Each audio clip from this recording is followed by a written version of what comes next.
ओडिशा में एक स्थान है रेमुणा, जहां खीर चौरा गोपीनाथ जी का भव्य मंदिर स्थित है।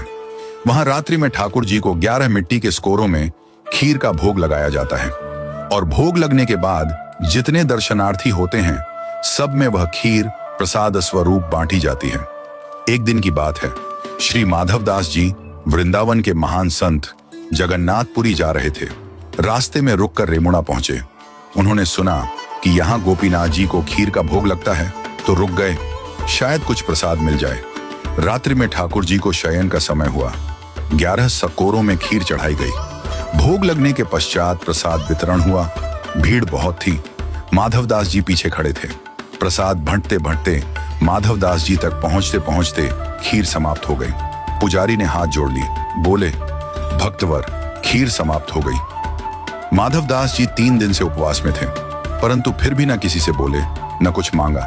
मन ही मन बोले, हे जगन्नाथ, आप तो जगत के अन्नदाता कहलाते हैं, पर आज आपके द्वार पर आकर भी अन्न नहीं मिला। वे एक वृक्ष के नीचे जाकर बैठ गए, भूखे प्यासे पर मौन शांत भक्त वत्सल भगवान के भरोसे। रात्रि में ठाकुर गोपीनाथ जी ने पुजारी को स्वप्न दिया, उठो, एक खीर का सकोरा मैंने बचा कर रखा है, जाओ उसे लेकर माधवदास को दो, वे भूखे हैं। पुजारी चौंक गए, बोले, प्रभु, मैंने तो 11 स्कोरे ही चढ़ाए थे और सब बांट दिए थे। ठाकुर जी मुस्कुराकर बोले, नहीं, 11वां स्कोरा मैंने चुरा लिया था, अपने प्रिय भक्त माधवदास के लिए। पुजारी दौड़े।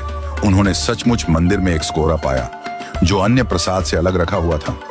खीर अब भी गर्म थी, सजीव थी, सजीवता का अनुभव हो रहा था।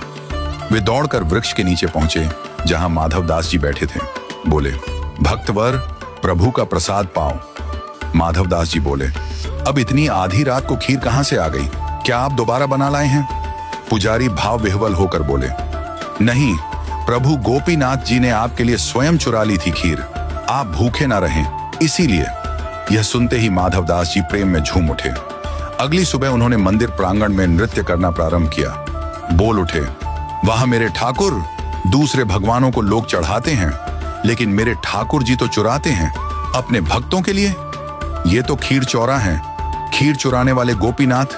और तभी से गोपीनाथ जी का नाम हो गया, खीर चौरा गोपीनाथ। आज भी रेमुणा में रात को ठाकुर जी को खीर का भोग लगता है और उनकी वह प्रेममयी लीला सजीव रूप में याद की जाती है। भगवान कभी कभी भक्त के लिए चोर भी बन जाते हैं, क्योंकि उनका धर्म है भक्तों का रक्षक बनना। जो मांगते नहीं वो पाते हैं ठाकुर जी की सबसे गहरी कृपा। बोलिए भगवान जगन्नाथ जी की जय, संत माधवदास जी की जय। जय जय श्री राधे।